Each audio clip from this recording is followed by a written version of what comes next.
എല്ലാവർക്കും നമസ്കാരം. നമ്മൾ ഇനി അടുത്ത പാഠമാണ് നമുക്ക് നോക്കാനുള്ളത്. പേജ് നമ്പർ 101 അതിലാണ് ദ റപ്പൻഡൻറ്റ് സിന്നർ എന്നാണ് നമ്മുടെ പാഠത്തിൻ്റെ പേര്. എഴുതിയിരിക്കുന്നത് അതിമഹാനായിട്ടുള്ള റഷ്യൻ നോവലിസ്റ്റ് എഴുത്തുകാരൻ ലിയോ ടോൾസ്റ്റോയ് ആണ്. അപ്പോൾ ആദ്യം നമുക്ക് അദ്ദേഹത്തെക്കുറിച്ച് നോക്കാം. എബൌട്ട് ദ ഓഥർ എന്നുള്ള ഭാഗമാണ് നോക്കാൻ പോണത്.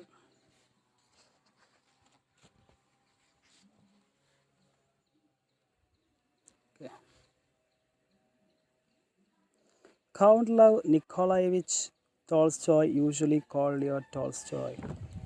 അദ്ദേഹത്തിൻ്റെ മുഴുവൻ പേര് കൗണ്ട് ലെവ് നിക്കോളായെവിച്ച് ടോൾസ്റ്റോയ് എന്നാണ്.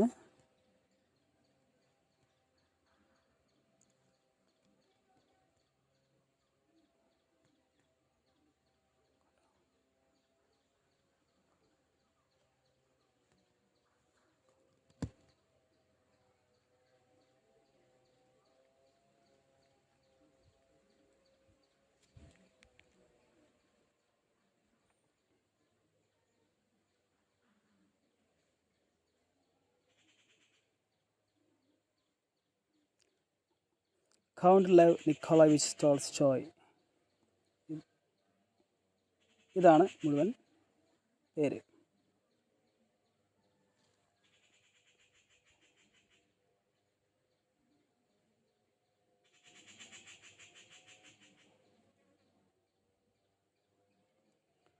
Usually called Leo Tolstoy. അദ്ദേഹത്തെ സാധാരണ നമ്മൾ വിളിക്കാറ് അല്ലെങ്കിൽ സാധാരണയായിട്ട് അറിയപ്പെടാറ് ലിയോ ടോൾസ്റ്റോയ് എന്ന പേരിലാണ്. Was a Russian writer and philosopher. റഷ്യക്കാരനായിട്ടുള്ള എഴുത്തുകാരനും ചിന്തകനുമാണ്. Is regarded as one of the greatest authors of all time. അദ്ദേഹത്തെ തീർച്ചയായിട്ടും നമ്മൾ കണക്കാക്കുന്നത് വിശ്വസാഹിത്യത്തിലെ ഏറ്റവും അതിമഹാനായിട്ടുള്ള എഴുത്തുകാരിൽ ഒരാളായിട്ടാണ്. His best known novels include, അദ്ദേഹത്തിൻ്റെ വിശ്വവിഖ്യാതമായിട്ടുള്ള നോവൽസുകളിൽ വരുന്നവ നമുക്കറിയാം: War and Peace, Anna Karenina, Hadji Murad, the Death of Ivan Ilyich തുടങ്ങിയവയാണ്. After achieving widespread success with epic works including War and Peace and Anna Karenina, Tolstoy abandoned many of the trappings of his privileged youth. അങ്ങനെ അദ്ദേഹത്തിൻ്റെ ഇതിഹാസ രചനകളായിട്ടുള്ള വാർ and Peace, അന്ന കരീനിന തുടങ്ങിയ ഈ രചനകൾ അദ്ദേഹത്തിന്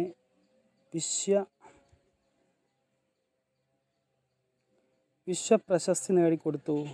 അതിനുശേഷം അദ്ദേഹത്തിൻ്റെ യൗവനത്തിലെ പല വേഷഭൂഷാദികളും ആഡംബര രീതികളൊക്കെ ഉപേക്ഷിച്ചു. Instead focusing on spiritual matters, പകരം അദ്ദേഹം ആത്മീയ ജീവിതത്തിലേക്ക് ശ്രദ്ധ കേന്ദ്രീകരിച്ചു. എസ്പോസിങ് എ മോറൽ ഫിലോസഫി, പ്രത്യേകിച്ചും അദ്ദേഹം ധാർമ്മികപരമായിട്ടുള്ള തത്വചിന്ത സ്വീകരിച്ചു. അങ്ങനെ ലളിത ജീവിതത്തിലേക്ക് അദ്ദേഹം പ്രവേശിച്ചു. പിന്നെ പസിഫിസം, യുദ്ധവിരുദ്ധവാദം, യുദ്ധത്തിനെതിരായിട്ട് അദ്ദേഹം നിലകൊണ്ടു. അത് ആയിരക്കണക്കിന് ഫോളോവേഴ്സിനെ പ്രചോദിപ്പിച്ചു. Mahatma Gandhi, Martin Luther king junior തുടങ്ങിയവരൊക്കെ ഇത് പ്രചോദിപ്പിച്ചു. നമ്മുടെ രാഷ്ട്രപിതാവായ ഗാന്ധിജിയൊക്കെ വഴി കാണിച്ചു കൊടുത്തത്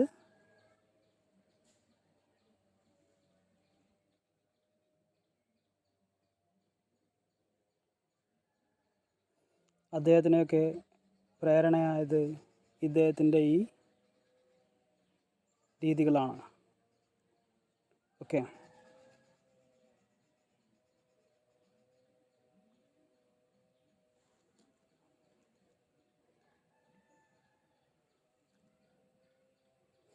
Tolstoy and Dostoevsky are considered to be the epic novelists of Russian literary tradition.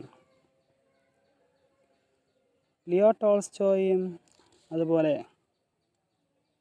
ദോസ്തോസ്കി എന്ന അതിമഹാനായ മറ്റൊരു എഴുത്തുകാരൻ, റഷ്യൻ എഴുത്തുകാരൻ തന്നെയാണ്.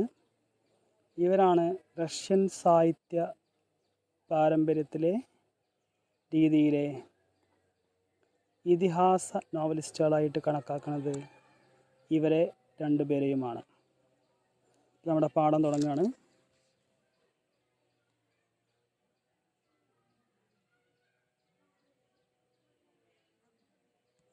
ഓക്കെ,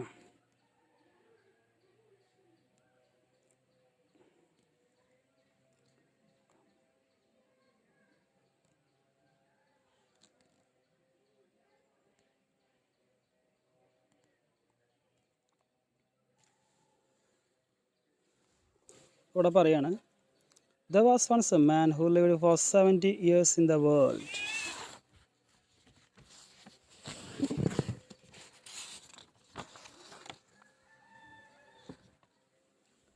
ഒരിക്കൽ ഒരു മനുഷ്യൻ 70 വയസ്സ് വരെ ലോകത്തിൽ ജീവിച്ചു. ഒരു മനുഷ്യൻ നമ്മുടെ കഥയിലെ നായകനാണ്, പ്രധാന കഥാപാത്രമാണ്. ആൻഡ് നായകൻ എന്ന് പറയാൻ പറ്റില്ല, എന്തായാലും നമ്മുടെ കഥയിലെ കേന്ദ്ര കഥാപാത്രമാണ്. And lived in sin all that time. അക്കാലം അത്രയും അദ്ദേഹം പാപങ്ങൾ ചെയ്തുകൊണ്ട് ആയിരുന്നു ജീവിച്ചത്. ജീവിതത്തിൽ നിരവധി പാപങ്ങൾ ചെയ്തിരുന്നു. അദ്ദേഹത്തിന് ഒരിക്കൽ അങ്ങനെ അസുഖമായി. എന്നിട്ടും അദ്ദേഹം ഒരിക്കലും പശ്ചാത്തപിച്ചില്ല. സാധാരണ മരണസമയത്ത് ആളുകൾ നന്മയുടെ വഴിയിലേക്ക് വരാറുണ്ട്. പക്ഷേ ഇവിടെ അങ്ങനെ ഉണ്ടായില്ല. അങ്ങനെ അവസാന നിമിഷത്തിൽ as he was dying he wept and said. അദ്ദേഹം മരണസമയത്ത് അദ്ദേഹം വിതുമ്പിക്കൊണ്ട് അദ്ദേഹം പറയാണ്, lord forgive me as thou forgavest the thief upon the cross. എൻ്റെ സർവശക്തനായ ദൈവമേ, എന്നോട് ക്ഷമിക്കൂ, പൊറുക്കൂ. അങ്ങ് കുരിശിൽ ഏറിയ സമയത്ത് അങ്ങയുടെ ഒപ്പമുണ്ടായിരുന്ന കള്ളനോട് അദ്ദേഹം ക്ഷമ കൊടുത്തില്ലേ? അതുപോലെ എന്നോട് ക്ഷമിക്കൂ.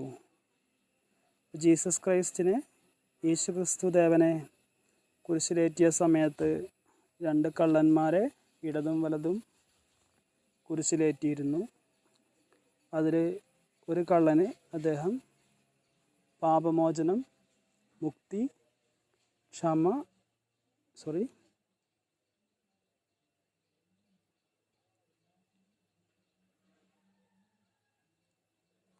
അദ്ദേഹം മുക്തി കൊടുത്തിരുന്നു.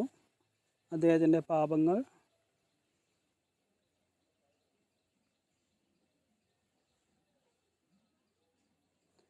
ക്ഷമിച്ചു കൊടുത്തിരുന്നു.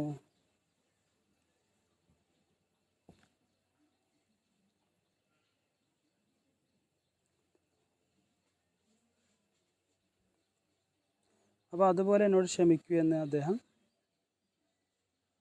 പ്രാർത്ഥിച്ചു. അങ്ങനെ അദ്ദേഹം ഈ വാക്കുകൾ പറയുകയും അദ്ദേഹത്തിൻ്റെ ആത്മാവ് ശരീരത്തെ ഉപേക്ഷിച്ച് പോയി എന്ന് പറഞ്ഞാൽ അദ്ദേഹം മരണത്തിന് കീഴടങ്ങി. And the soul of the sinner, feeling love towards God and faith in His mercy, went to the gates of heaven and knocked. അങ്ങനെ നമ്മുടെ ഈ സിന്നർ, അല്ലെങ്കിൽ സിന്നർ എന്ന് പറഞ്ഞാൽ പാപിയായ ആൾ, അദ്ദേഹത്തിൻ്റെ ആത്മാവ് ഈശ്വരന് നേരെയുള്ള അദ്ദേഹത്തിൻ്റെ ആ സ്നേഹവും ഈശ്വരനോടുള്ള വിശ്വാസവും നിമിത്തം ദൈവത്തിൻ്റെ, സർവശക്തനായ ഈശ്വരൻ്റെ അനുഗ്രഹത്തിനും ദയയ്ക്കും ഇത് കാരണമാവുകയും അങ്ങനെ ഈ ആത്മാവ് നേരെ സ്വർഗത്തിൻ്റെ കവാടത്തിലേക്ക് പോവുകയും ചെയ്തു. അങ്ങനെ സ്വർഗ കവാടത്തിൽ അദ്ദേഹം സ്വർഗത്തിലേക്ക് പ്രവേശിക്കാൻ വേണ്ടി അവിടെ കവാടത്തിൽ നിന്ന് മുട്ടി വിളിച്ചു. praying to be let into the heavenly kingdom. സ്വർഗീയമായ ആ രാജ്യത്തിലേക്ക് തന്നെ പ്രവേശിപ്പിക്കണമെന്ന് അദ്ദേഹം പ്രാർത്ഥിച്ചു. Then a voice spoke from within the gate. ആ സമയത്ത് ആ കവാടത്തിൻ്റെ അപ്പുറത്തുനിന്ന് ഒരു ശബ്ദം അദ്ദേഹം കേട്ടു. What man is that knocks at the gates of paradise, and what deeds did he do during his life? ഇവിടെ സ്വർഗകവാടത്തിൽ മുട്ടി വിളിക്കുന്ന ഇദ്ദേഹം ആരാണ്? മാത്രമല്ല ജീവിതത്തിലുടനീളം അദ്ദേഹം എന്ത് തരം പ്രവൃത്തിയാണ് ചെയ്തത്? പുണ്യമാണോ പാപമാണോ എന്ന് ആരോ ചോദിക്കുന്നത് പോലെ അദ്ദേഹം കേട്ടു. And the voice of the accuser replied. അപ്പോൾ ഭൂമിയിലെ നമ്മുടെ നന്മതിന്മകളുടെയും ചെയ്തികളുടെയും എല്ലാം കണക്കെടുക്കുന്ന ആ വിശുദ്ധനായിട്ടുള്ള മാലാഖയാണ്, ദേവനാണ് അക്യൂസർ.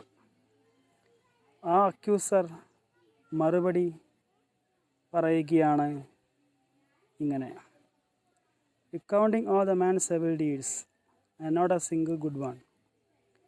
ഇദ്ദേഹത്തിൻ്റെ എല്ലാ കാര്യങ്ങളും പറഞ്ഞു കൊടുത്തു, എല്ലാ പ്രവൃത്തികളും. അതിൽ ഒരൊറ്റ നല്ല കാര്യം പോലും ഉണ്ടായിരുന്നില്ല, എല്ലാം പാപ കാര്യങ്ങളായിരുന്നു. അങ്ങനെ ഗേറ്റിൻ്റെ അപ്പുറത്തു നിന്നുള്ള ആ ശബ്ദം വീണ്ടും അവിടെ പറയുകയാണ്: പാപികൾക്കൊരിക്കലും സ്വർഗരാജ്യത്തിലേക്ക് പ്രവേശിക്കാൻ സാധിക്കില്ല. ഗോ ഹെൻസ്, അതുകൊണ്ട് ഇവിടുന്ന് പോയിക്കോളൂ. ആ സമയത്ത് നമ്മുടെ മാൻ പറയാണ്: lord, I hear thy voice but cannot see thy face, now do I know thy name. എൻ്റെ മഹാപ്രഭു, അങ്ങയുടെ ശബ്ദം എനിക്ക് കേൾക്കാൻ സാധിച്ചു, എന്നാൽ മുഖം കാണാൻ സാധിച്ചില്ല. എനിക്ക് അങ്ങയുടെ പേരും അറിയില്ല. അപ്പോൾ ആ ശബ്ദം അവിടുന്ന് വീണ്ടും പറയുകയാണ്: I am Peter the apostle. ഞാൻ വിശുദ്ധനായ അപ്പോസ്തലനായ സെയിൻറ്റ് പീറ്ററാണ് എന്ന് പറയാണ്. And the sinner replied. ആ സമയത്ത് പാപിയായ ഈ മനുഷ്യൻ തിരിച്ച് പറയാണ്: happy to own me apostle Peter. എൻ്റെ വിശുദ്ധനായിട്ടുള്ള സെയിൻറ്റ് പീറ്റർ, എന്നോട് ദയവ് കാണിക്കൂ. നിങ്ങൾ ഓർമ്മിക്കൂ മനുഷ്യൻ്റെ ദൗർബല്യം, മാത്രമല്ല ആൻഡ് ഗോഡ്സ് മേഴ്സി. അങ്ങനെയുള്ള മനുഷ്യന്മാർക്ക് നേരെ ദൈവം ചൊരിയുന്ന ആ സ്നേഹത്തിൻ്റെ, വാത്സല്യത്തിൻ്റെ, ദയയുടെ പ്രത്യേകതകൾ, അല്ലെങ്കിൽ ആ അനുകമ്പയുടെ, സ്നേഹത്തിൻ്റെ ആ മഹനീയതയെക്കുറിച്ച് അങ്ങ് ഓർമ്മിക്കൂ. Were not the disciple of Christ. അങ്ങ് യേശു ക്രിസ്തുവിൻ്റെ ശിഷ്യനായിരുന്നില്ലേ? വേർട്ട് എന്ന് പറഞ്ഞാൽ വേർ എന്നുള്ള അർത്ഥമാണ്. ദൗ എന്ന് പറഞ്ഞാൽ യു എന്നുള്ള അർത്ഥമാണ്. ഡിസിപ്പിൾ എന്ന് പറഞ്ഞാൽ ശിഷ്യൻ. Didst not thou hear his teachings from his own lips? And hadst thou not his example before thee?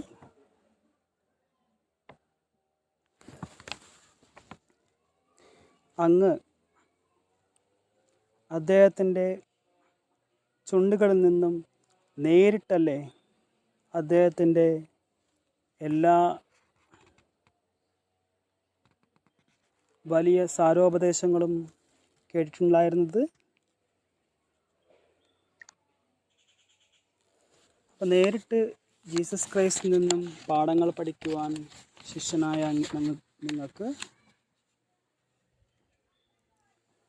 അങ്ങേക്ക് സാധിച്ചില്ലേ? മാത്രമല്ല, നിങ്ങളുടെ മുമ്പിൽ തന്നെ അദ്ദേഹത്തിൻ്റെ ജീവിതമാകുന്ന അദ്ദേഹത്തിൻ്റെ ജീവിതത്തിലെ ഉദാഹരണങ്ങൾ കൊണ്ട് എല്ലാം മനസ്സിലാക്കാൻ, എല്ലാ കാര്യങ്ങളും പഠിക്കാൻ അങ്ങേക്ക് സാധിച്ചില്ലേ? അപ്പോൾ ഇവിടെ ഡിഡ്സ് എന്ന് പറഞ്ഞാൽ ഡിഡാണ്, പിന്നെ ഹാഡ്സ് എന്ന് പറഞ്ഞാൽ ഹാഡാണ്, ഹാഡ്.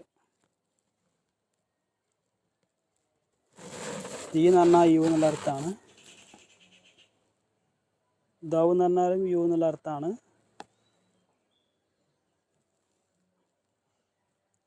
അങ്ങനെയാണെങ്കിൽ നിങ്ങൾ ഓർമ്മിക്കൂ, when he sorrowed and was grieved in spirit, അദ്ദേഹം ഒരിക്കൽ ദുഃഖിതനായ സമയത്ത് അദ്ദേഹത്തിൻ്റെ ആത്മാവിൽ ചെറിയ ദുഃഖങ്ങൾ കയറി വന്ന സമയത്ത് 3 പ്രാവശ്യം നിങ്ങളോട് അദ്ദേഹം ഉണർന്നിരുന്ന് പ്രാർത്ഥിക്കാൻ പറഞ്ഞു. എന്നാൽ നിങ്ങളാവട്ടെ ഡിഡ് സ്ലീപ്പ്, ഡിഡ് എന്നുള്ള അർത്ഥമാണ് ഡിഡ്സ്റ്റ്, ഉറങ്ങിപ്പോവുകയും because thine eyes were heavy, thine എന്ന് പറഞ്ഞാൽ യുവർ എന്നുള്ള അർത്ഥമാണ്, കാരണം നിങ്ങളുടെ കണ്ണുകൾ കനമുള്ളതായി മാറി. 3 പ്രാവശ്യവും അദ്ദേഹം വന്നപ്പോൾ നിങ്ങൾ ഉറങ്ങുന്നതായി കണ്ടു. അപ്പോൾ അദ്ദേഹം ഒരിക്കൽ ഒരു വിശുദ്ധ മലയിലേക്ക്, വിശുദ്ധ പർവ്വതത്തിലേക്ക് അല്ലെങ്കിൽ മലയിലേക്ക് അദ്ദേഹം പ്രാർത്ഥിക്കുവാൻ വേണ്ടിയാണ് തോന്നുന്നുണ്ട്. അദ്ദേഹം വിശുദ്ധ കാര്യത്തിനായി, കർമ്മത്തിനായി പോയ സമയത്ത് ശിഷ്യന്മാരോട് എല്ലാവരോടും കൂടി തോന്നുന്നുണ്ട് ഉണർന്നിരുന്ന് പ്രാർത്ഥിക്കുവാൻ പറഞ്ഞു. എന്നാൽ അദ്ദേഹം തിരിച്ചു വന്നപ്പോൾ ഇദ്ദേഹം സെയിൻറ്റ് പീറ്റർ ഉറങ്ങുന്നതാണ് കണ്ടത്.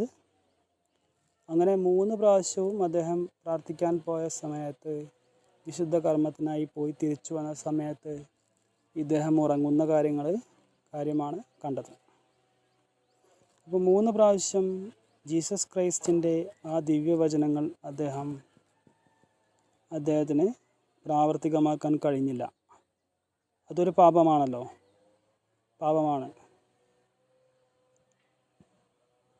3 times he found thee sleeping. പിന്നെ 3 പ്രാവശ്യവും അങ്ങ് ഉറങ്ങുന്നത് അദ്ദേഹം തിരിച്ചു വന്നപ്പോൾ കണ്ടു. So it was with me. അതുപോലെയുള്ള പാപങ്ങൾ തന്നെയാണ് ഞാനും ചെയ്തിട്ടുള്ളത്. അതുപോലെ ഓർമ്മിക്കൂ. Remember also how the didst promise to be faithful unto death, and yet didst thrice deny him. നിങ്ങൾ ഒരിക്കൽ വാഗ്ദാനം ചെയ്തിരുന്നു, അല്ലെങ്കിൽ നിങ്ങൾ മരണം വരെ അദ്ദേഹത്തിനോട് വിശ്വസ്തത പുലർത്തുന്ന ശിഷ്യനായിട്ടാണ് ശരിക്ക് ഉണ്ടാവേണ്ടത്, അങ്ങനെയാണ് താൻ ജീവിക്കുക എന്ന് അദ്ദേഹം വാഗ്ദാനം ചെയ്തിരുന്നു. എന്നാൽ 3 പ്രാവശ്യം അദ്ദേഹത്തെ നിങ്ങൾ നിഷേധിച്ചു. അപ്പോൾ യേശുക്രിസ്തുവിനെ കുരിശിലേറ്റാൻ പോയ സമയത്താണ് തോന്നുന്നുണ്ട് ഇങ്ങനെ 3 പ്രാവശ്യം അദ്ദേഹം യേശുക്രിസ്തുവിനെ തള്ളിപ്പറയുന്നുണ്ട്. അതായത് അദ്ദേഹത്തിൻ്റെ ശിഷ്യനല്ല താനെന്നുള്ള ആ രീതിയെ തോന്നുന്നുണ്ട്, അങ്ങനെ പറയാൻ തോന്നുന്നുണ്ട്. പിന്നെ 3 പ്രാവശ്യം അങ്ങ് തള്ളിപ്പറഞ്ഞില്ലേ ദൈവപുത്രനെ. When he was taken before കൈഫസിൻ്റെ മുമ്പിലേക്ക് അദ്ദേഹത്തെ കൊണ്ടുപോയപ്പോൾ നിങ്ങൾ അദ്ദേഹത്തെ തള്ളിപ്പറഞ്ഞില്ലേ? അതുപോലെ തന്നെയാണ് ഞാനും ചെയ്തിട്ടുള്ളത്. പിന്നെ ഓർമ്മിക്കൂ, how when the cock crowed thou didst go out and didst weep bitterly. മാത്രമല്ല, നിങ്ങൾ പുലർച്ചെ കോഴി കൂവണേൻ്റെ മുമ്പേ നിങ്ങൾ അദ്ദേഹത്തെ തള്ളിപ്പറയുകയും പിന്നീട് and didst weep bitterly, പിന്നീട് വളരെയധികം ദുഃഖഭാരത്താൽ അങ്ങ് വിതുമ്പിയ കാര്യമൊക്കെ അങ്ങ് ഓർമ്മിക്കൂ. ഇതുപോലെ തന്നെയാണ് ഞാനും ചെയ്തിട്ടുള്ളത്. Thou canst not refuse to let me in. അങ്ങേക്ക് ഒരിക്കലും ഇതുപോലുള്ള പാപങ്ങളാണ് ഞാനും ചെയ്തിട്ടുള്ളത്. അപ്പോൾ അങ്ങനെയുള്ള എന്നെ ഒരിക്കലും സ്വർഗത്തിലേക്ക് പ്രവേശിക്കുന്നത് തടയാൻ അങ്ങ് അങ്ങനെ ചെയ്യരുത്. അങ്ങനെ നമ്മുടെ ആ ശബ്ദം അങ്ങനെ നിശബ്ദമായി തീർന്നു. അങ്ങനെ നമ്മുടെ പാപിയായ അദ്ദേഹം കുറച്ചു നേരം കൂടി അവിടെ നിന്നു. വീണ്ടും കതകിൽ മുട്ടി വിളിച്ചു സ്വർഗത്തിലേക്ക് പ്രവേശിക്കാൻ വേണ്ടി. ആ സമയത്ത് മറ്റൊരു സ്വരം അവിടുന്ന് കേട്ടു. ആരാണ് ഈ മനുഷ്യൻ? ഭൂമിയിൽ എങ്ങനെയാണ് ഇദ്ദേഹം ജീവിച്ചിരുന്നത്? പ്രവൃത്തികൾ എന്തൊക്കെയാണ്? വീണ്ടും അക്യൂസർ പറയുകയാണ് ഇദ്ദേഹത്തിൻ്റെ ഓരോ കാര്യങ്ങളും. ഒരൊറ്റ നല്ല പ്രവൃത്തികൾ പോലും ഇല്ലായിരുന്നു. വീണ്ടും ആ കവാടത്തിൻ്റെ അപ്പുറത്തു നിന്നുള്ള ആ ശബ്ദം പറയുകയാണ്, എങ്കിൽ ഇദ്ദേഹത്തെ പറഞ്ഞേക്കൂ, ഒരിക്കലും പാപികൾക്ക് സ്വർഗത്തിൽ പ്രവേശനമില്ല എന്ന് പറഞ്ഞു. അപ്പോൾ ഇദ്ദേഹം വീണ്ടും ചോദിക്കുകയാണ്, മഹാപ്രഭു, അങ്ങയുടെ ശബ്ദം എനിക്ക് കേൾക്കാൻ സാധിച്ചു. എന്നാൽ അദ്ദേഹത്തിൻ്റെ പേര്, അങ്ങയുടെ മുഖമോ പേരോ എനിക്കറിയില്ല. അല്ലെങ്കിൽ അങ്ങയെ കാണാൻ എനിക്ക് സാധിക്കുന്നില്ല. നമ്മുടെ ശബ്ദം തിരിച്ച് മറുപടി പറയാണ്, ഞാൻ രാജാവും പ്രവാചകനുമായ വിശുദ്ധനായ ഡേവിഡാണ്. അപ്പോൾ യേശുക്രിസ്തുവിൻ്റെ തലമുറക്കാരനാണ്. യേശുക്രിസ്തുവിൻ്റെ മുൻ തലമുറയിൽപ്പെട്ട ആളാണ് കിങ് ഡേവിഡ്. അദ്ദേഹത്തിൻ്റെ പിതാമഹൻ എന്ന് വേണമെങ്കിൽ, അതായത് പൂർവ്വ പിതാമഹൻ ആണ് തോന്നുന്നുണ്ട്. Okay. A sinner did not despair, nor did he leave the gates of paradise but set. അദ്ദേഹം ഒരിക്കലും നിരാശപ്പെട്ടില്ല, ആ സ്വർഗ കവാടത്തിൽ നിന്ന് തിരിച്ചു പോരുകയും ചെയ്തില്ല. തിരിച്ച് ഇങ്ങനെ പറഞ്ഞു, എന്നിൽ ദയചൊരിയൂ അങ്ങ്, ഹേ രാജാവായ മഹാപ്രഭുവായ ദാവീദ് രാജാവേ. അങ്ങ് ഒരു കാര്യം ഓർമ്മിക്കുക, മനുഷ്യൻ്റെ ദൗർബല്യം ഓർമ്മിക്കൂ.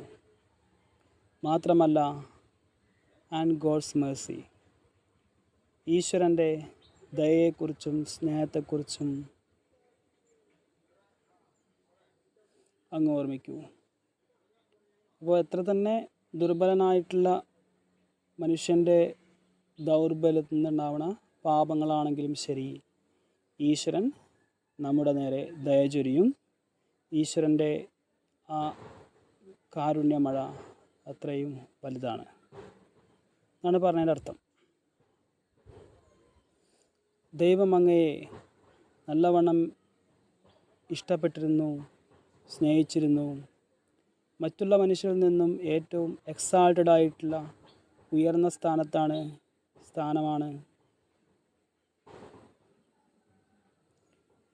അങ്ങേക്ക് നൽകിയത്. അങ്ങേക്ക് എല്ലാം നൽകി. രാജ്യം, ആദരണീയത, സമ്പത്ത്, ഭാര്യമാർ, കുട്ടികൾ. പക്ഷേ ഒരിക്കൽ അങ്ങയുടെ കൊട്ടാരത്തിൻ്റെ മുകളിൽ നിന്നും ഒരു പാവപ്പെട്ട മനുഷ്യൻ്റെ ഭാര്യയെ കാണുകയും അങ്ങയുടെ ഉള്ളിലേക്ക് പാപചിന്തകൾ കയറിക്കൂടുകയും അങ്ങനെ യുറയ്യ എന്ന അദ്ദേഹത്തിൻ്റെ ഭാര്യയെ നിങ്ങൾ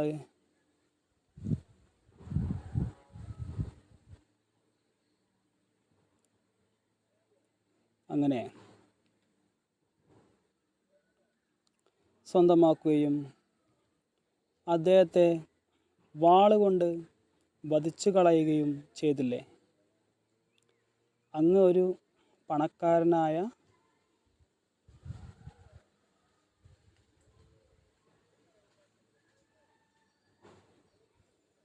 അങ്ങൊരു സമ്പന്നനായ മഹാരാജാവ് ഒരു പാവപ്പെട്ട ഒരാളുടെ ഏവ് ലാംബ് പെണ്ണാടിനെ പറഞ്ഞാൽ അദ്ദേഹത്തിൻ്റെ ഭാര്യയെ നിങ്ങൾ അപഹരിക്കുന്നത് പോലെ സ്വന്തമാക്കിയില്ലേ, അദ്ദേഹത്തെ വധിച്ചില്ലേ? ഞാനും അതുപോലെയുള്ള പാപങ്ങൾ മാത്രമേ ഞാനും ചെയ്തിട്ടുള്ളൂ. ഇതുകൂടി ഓർമ്മിക്കൂ. മാത്രമല്ല, നിങ്ങൾ പിന്നീട് പശ്ചാത്തപിച്ചു. അപ്പോൾ ഇങ്ങനെ പറഞ്ഞിട്ടുണ്ട്, ഐ അക്നോളജ് മൈ ട്രാൻസ്ഗ്രഷൻസ്. എൻ്റെ പാപങ്ങൾ തീർച്ചയായും ഞാൻ അംഗീകരിക്കുന്നു. My sin is ever before me. എൻ്റെ പാപങ്ങൾ ഞാൻ അംഗീകരിക്കുന്നു എന്ന് അങ്ങ് പശ്ചാത്തപിച്ചിട്ടുണ്ട്. I have done the same. ഇതുപോലെ തന്നെയാണ് ഞാനും ചെയ്തിട്ടുള്ളത്. അതുകൊണ്ട് അങ്ങേക്കൊരിക്കലും എൻ്റെ പ്രവേശനം തടയാൻ സാധിക്കില്ല. അങ്ങ് തടയരുത്. അങ്ങനെ കിങ് ഡേവിഡിൻ്റെ ശബ്ദവും അവിടെ നിശബ്ദമായി. Sinner having stood little while. കുറച്ച് സമയം കൂടി അവിടെ നിന്നു നമ്മുടെ ഈ ആത്മാവ്. വീണ്ടും സ്വർഗ്ഗകവാടത്തിൽ മുട്ടി വിളിച്ചു അവിടേക്ക് പ്രവേശിക്കാൻ വേണ്ടി. മൂന്നാം പ്രാവശ്യവും അടുത്തൊരു ശബ്ദം വരികയാണ് ഗേറ്റിൻ്റെ അവിടെ നിന്ന്. ആരാണ് ഈ മനുഷ്യൻ? അദ്ദേഹം ഭൂമിയിൽ എന്തെല്ലാം കർമ്മങ്ങൾ ചെയ്തു? അക്യൂസർ വീണ്ടും പറയാണ്. ഓരോ കാര്യങ്ങളും പറഞ്ഞു, പക്ഷേ ഒരൊറ്റ നല്ല കാര്യം പോലില്ലായിരുന്നു. അപ്പോൾ ഗേറ്റിൻ്റെ അവിടെ നിന്നുള്ള ശബ്ദം വീണ്ടും പറയാണ്, എത്രയും പെട്ടെന്ന് ഇവിടുന്ന് ഡിപ്പാർട്ട് ചെയ്യൂ, പോകൂ. പാപികൾക്കൊരിക്കലും ഇവിടേക്ക് പ്രവേശിക്കാൻ സാധിക്കില്ല. സിന്നർ പറയാണ്, അങ്ങയുടെ മുഖവും അങ്ങയെയും കാണാൻ സാധിച്ചില്ല, അങ്ങയുടെ പേരും എനിക്കറിയില്ല. അപ്പോൾ ശബ്ദം തിരിച്ചു പറയാണ്, ഞാൻ ജീസസ് ക്രൈസ്റ്റിൻ്റെ ശിഷ്യനായിട്ടുള്ള ജോൺ ദ ഡിവൈൻ, വിശുദ്ധനായ ജോണാണ് ഞാൻ. അപ്പോൾ സിന്നർ സന്തോഷിച്ചുകൊണ്ട് പറയാണ്,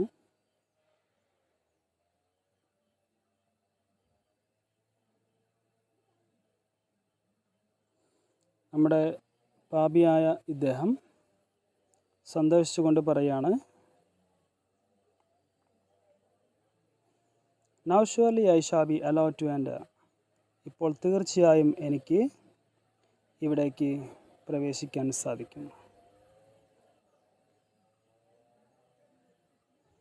Peter and David must let me in. വിശുദ്ധന്മാരായ സെയിൻറ്റ് പീറ്ററും സെയിൻറ്റ് ഡേവിഡും കിങ് ഡേവിഡും എന്നെ പ്രവേശിക്കാൻ സമ്മതിച്ചിട്ടുണ്ട്. കാരണം ഒരാൾക്ക് ഈശ്വരൻ്റെ മഹനീയമായ ദയയാകുന്ന മഴയെക്കുറിച്ച് അറിയാം, മനുഷ്യൻ്റെ ദൗർബല്യവും അറിയാം. അങ്ങും തീർച്ചയായും എന്നെ ഇവിടേക്ക് പ്രവേശിപ്പിക്കണം. കാരണം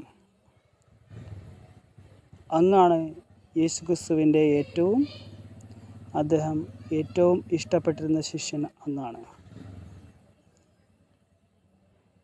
വിശുദ്ധനായിട്ടുള്ള ജോൺ എന്ന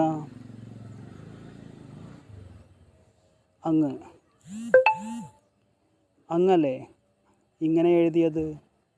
ഈശ്വരൻ സ്നേഹമാണ്,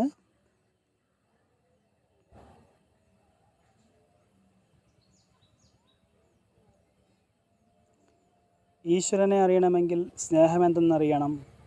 സ്നേഹമെന്തെന്നറിയാത്തവൻ ഈശ്വരനെ അറിയില്ല.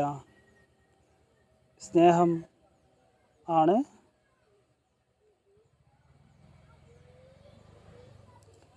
സ്നേഹമെന്ന് പറഞ്ഞു കഴിഞ്ഞാൽ ഈശ്വരൻ തന്നെയാണ്. സ്വന്തം സഹജീവികളോടുള്ള, പ്രപഞ്ചത്തോടുള്ള സ്വാർത്ഥ താല്പര്യങ്ങളില്ലാത്ത മഹനീയമായ സ്നേഹമാണ് ഈശ്വരൻ എന്ന് അങ്ങ് പറഞ്ഞിട്ടില്ലേ?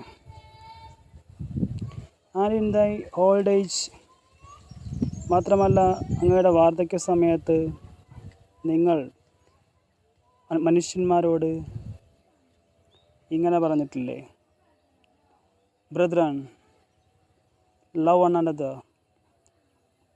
സഹോദരന്മാരെ, സഹോദരികളെ, പരസ്പരം നിസ്വാർത്ഥമായ ദൈവികമായ സ്നേഹം ഉണ്ടാകട്ടെ നിങ്ങൾക്ക്. പരസ്പരം സഹോദരങ്ങളെപ്പോലെ സ്നേഹിക്കുവിൻ. അങ്ങനെയുള്ള അങ്ങ് തീർച്ചയായിട്ടും അങ്ങേക്ക് എങ്ങനെയാണ് എനിക്ക് നേരെ വെറുപ്പോടുകൂടി നോക്കാൻ സാധിക്കുന്നത്? എങ്ങനെയാണ് അങ്ങ് എന്നെ ഇവിടുന്ന് പറഞ്ഞയക്കാൻ പോകുന്നത്? സ്നേഹം എന്ന കാര്യം വാഴ്ത്തുന്ന അങ്ങ് എനിക്ക് നേരെ സ്നേഹമില്ലാതെ എന്നെ ഇവിടുന്ന് പറഞ്ഞയക്കുന്നത് ഉചിതമാണോ?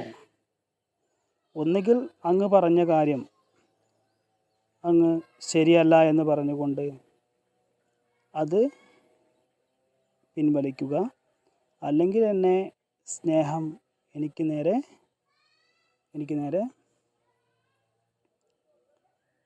അനുകമ്പയും സ്നേഹവും ചൊരിയുക.